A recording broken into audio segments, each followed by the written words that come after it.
অধ্যায় ৬ পদার্থ। আমাদের চারপাশে নানা বস্তু রয়েছে, যেমন বই, খাতা, চেয়ার, টেবিল, জামা কাপড়, ধূলিকণা, গাছপালা, পাহাড় ইত্যাদি। সকল বস্তুই পদার্থ দিয়ে তৈরি। পদার্থের বৈশিষ্ট্য। পদার্থের বিভিন্ন ধরনের বৈশিষ্ট্য রয়েছে, যেমন ওজন, আয়তন, আকার, আকৃতি ইত্যাদি। পদার্থের সাধারণ বৈশিষ্ট্যগুলো কি?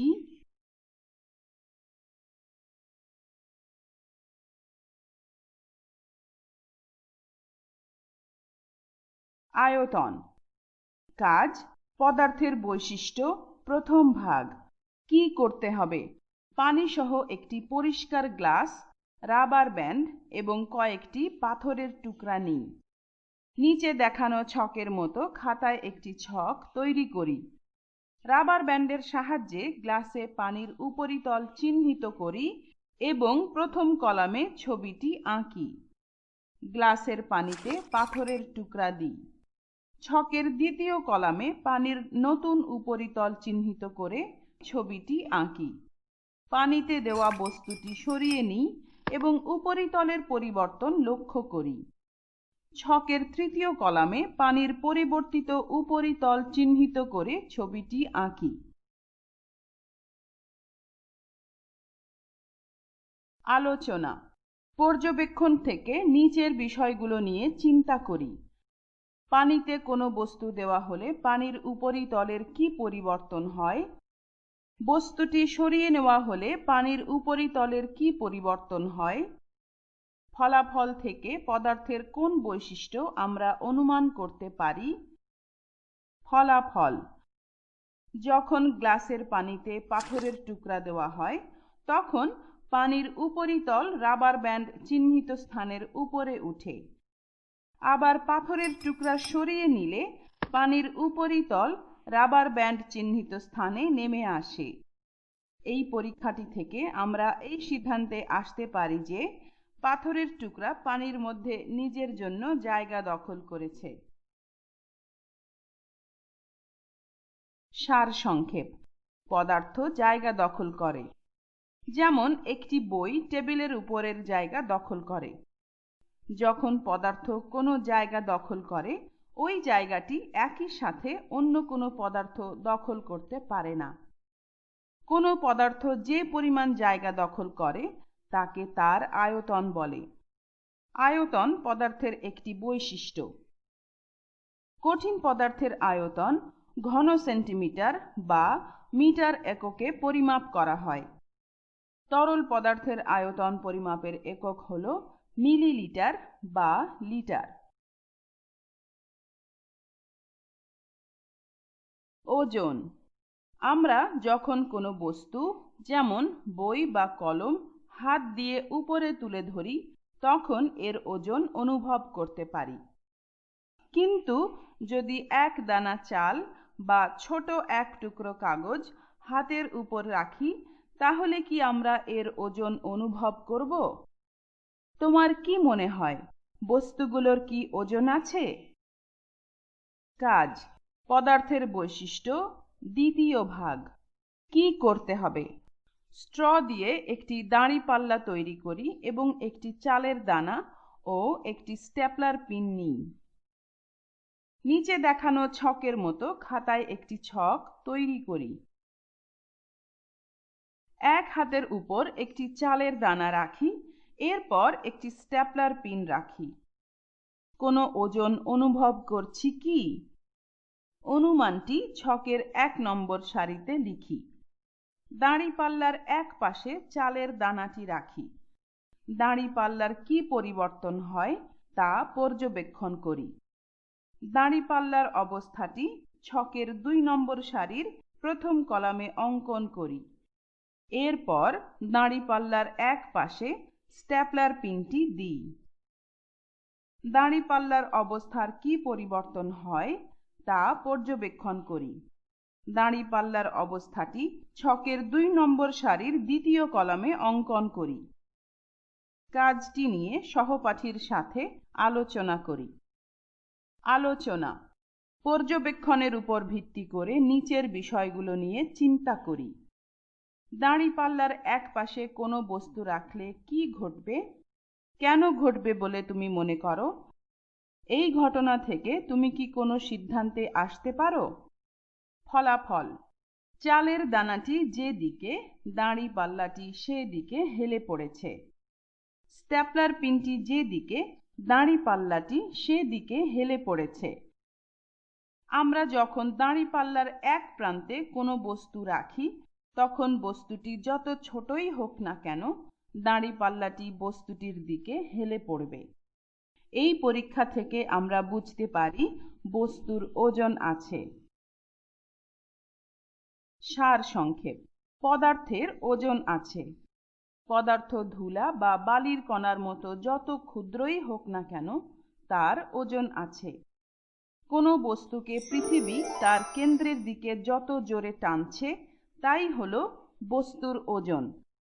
আমরা দাঁড়িপাল্লা বা নিক্তি ব্যবহার করে বস্তুর ওজন পরিমাপ করতে পারি। বস্তুর ওজন পরিমাপের একক হচ্ছে গ্রাম বা কিলোগ্রাম বা কেজি। পদার্থের সাধারণ বৈশিষ্ট্য হচ্ছে: পদার্থ জায়গা দখল করে, পদার্থের ওজন আছে। বায়ু কি? আমরা বায়ু দেখতে পাই না, কিন্তু বায়ু আমাদের চারপাশে আছে। বায়ু যখন প্রবাহিত হয়, তখন আমরা তা অনুভব করতে পারি। গাছের ডালপালা ও পাতার নড়াচড়া দেখে আমরা বুঝতে পারি যে বায়ু প্রবাহিত হচ্ছে।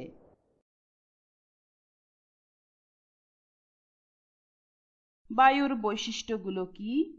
কাজ: বায়ুর বৈশিষ্ট্য প্রথম ভাগ। কি করতে হবে? দুইটি পরিষ্কার কাঁচের গ্লাস ও একটি কাঁচের বা প্লাস্টিকের পানিপূর্ণ পাত্র নিই। একটি গ্লাস পানিপূর্ণ পাত্রে এমনভাবে ডুবাই যাতে গ্লাসের ভিতর পানি প্রবেশ করতে পারে। গ্লাসটিকে পানির ভিতর উল্টা করে ডুবিয়ে ধরে রাখি। দ্বিতীয় গ্লাসটিকে উল্টা করে চাপ দিয়ে পানির ভিতর প্রবেশ করাই।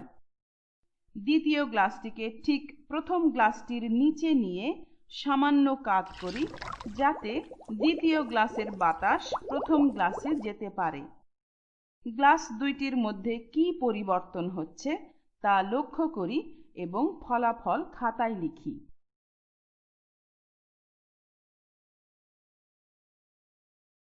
কাজ: বায়ুর বৈশিষ্ট্য দ্বিতীয় ভাগ। কি করতে হবে? ফোলানো ও চুপসানো দুইটি ফুটবল নিই। দুইটি বলেই চাপ প্রয়োগ করি ও আঘাত করি। কাজটি থেকে যা পর্যবেক্ষণ করি ও বুঝতে পারি তা খাতায় লিখে রাখি।